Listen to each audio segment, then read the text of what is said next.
啊，咳嗽啊，咳嗽啊，我看到了。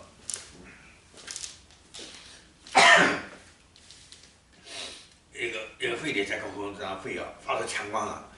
这个强光只是给我们带来视觉效应带来视觉效应的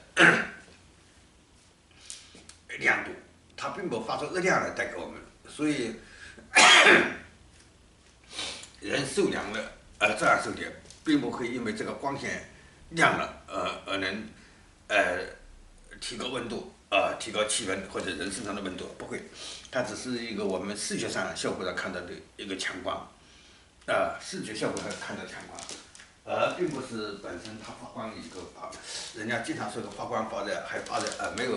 没有发热只是光强，是这么一个情况，好，知道了，再见，再见。